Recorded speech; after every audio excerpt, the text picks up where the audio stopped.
మన దగ్గర అడిగే నాయకులు లేడు, నిలదీసేవాళ్ళు లేడు, అందరు కట్టుబానిసలు అయిపోయారు.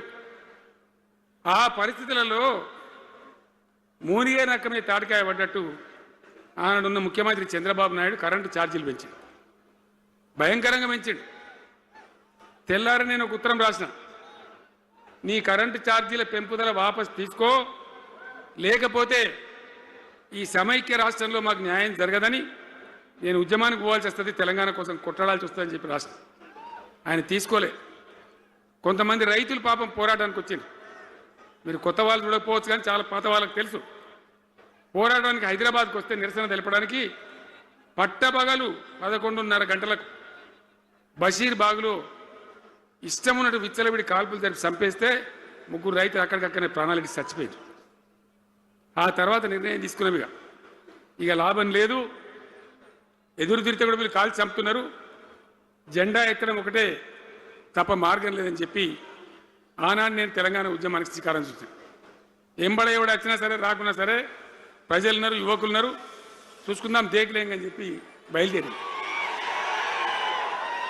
బయలుదేరితే ఎక్కిరిచుడు ఏ వీడు పక్కపేదడు కేసీఆర్ గారు ఎవడో బొడి చేసి చంపేస్తాం అని ఒకడు మాట్లాడు, ఇది మగల పుట్టింది పుబ్బల పోతుంది ఇంకోడు మాట్లాడు, యాడికెళ్ళైతే హైదరాబాద్ తెలంగాణ వీడు దుకాణం పెట్టిన ఇంకోడు అనడు, నానా రకాలుగా అవమానపరిచేటువంటి మాటలు మాట్లాడు. కానీ మొక్కవం ధైర్యంతో చిత్తశుద్ధితో బయలుదేరి పోరాటం చేస్తాం. ప్రజలు జమైతా పోయిన మీ అందరికి తెలుసు. ఇదే జగిత్యాలకు నేను ఎన్నోసార్లు వచ్చిన, కోరుట్లకు ఎన్నోసార్లు వచ్చిన, చొప్పదండికి ఎన్నోసార్లు వచ్చినా తిరగని ఊరే లేదు, తిరగని మండలాలు లేవు. అట్లా పక్షిలాగా మొత్తం తెలంగాణ తిరిగి విశ్వ ప్రయత్నం చేస్తే ఒక పెద్ద ఉద్యమ కెరటం తయారైన తర్వాత మేము కూడా తయారుపై మేము ఇస్తాం తెలంగాణ అని కాంగ్రెస్ పార్టీ మొదలుపెడితే సరే మంచి మాటగా ఎవడైతే ఇచ్చినా ఎవడైతే కావాలి తెలంగాణ ఎవరితేంది అనే పద్ధతితో కాంగ్రెస్తో జట్టు కట్టినాం, గెలిచినాం. అమాంతంగా నేను తెలంగాణ లేవట్టుకపోయి ఢిల్లీలో పెట్టాం. రాష్ట్రపతి ప్రసంగంలో వచ్చింది, కామన్ మినిమం ప్రోగ్రాంలో వచ్చింది, ఒక దశకు వచ్చింది. కానీ తర్వాత కాంగ్రెస్ పార్టీ కూడా వెనుకకు పోయి ఎగబెట్టే ప్రయత్నం చేసింది. అప్పుడు రోషియా అని ఒక ఆయన ముఖ్యమంత్రి ఉండే, ఆ రోషియా 14F అని ఒకటి తీసుకొని వచ్చాడు. హైదరాబాద్ సిటీలో మనోళ్ళకి ఇక పోలీసు ఉద్యోగం సెప్రాస్ ఉద్యోగం కూడా దొరకదు. అప్పుడు నాకు తిక్కరేగిందిగా, నేను బతికుండగానే ఉద్యమం నాటిపోయిన నాయకుని నేను బతికుండగానే ఇక వీళ్ళు ఇట్లా F-15 E-15 R-15 తెస్తే ఇంకేం మిగులుతుంది, సావో రేవో తేల్చుకోవాలని చెప్పి ఆ రోజు నేను శపథం కట్టిన. ఉద్యోగ గర్జన చేసి సిద్దిపేటలో కేసీఆర్ సచ్చుడో తెలంగాణ వచ్చుడో, ఈ తల్లి ఆంధ్రకనే మంచిగా దేకలేంగని చెప్పి ఆ శపథం చేసి ఆనాడు ఆమరణ నిరాహార దీక్షకు బయలుదేరితే మొత్తం తెలంగాణ అల్లకల్లోలమైంది.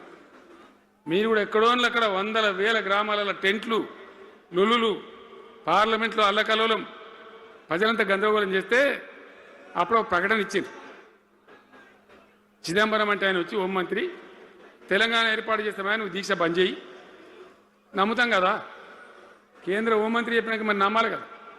దీక్ష బంద్ చేసినాం. తెల్లారి ఆంధ్రోలు మొత్తం రాజీనామాలు డ్రామా. 3వ రోజుకి మళ్ళీ వెనక్కి వెళ్ళిపోయింది.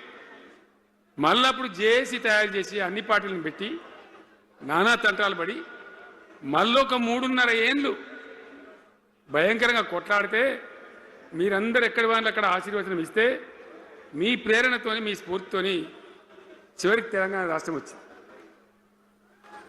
వచ్చింది కదా.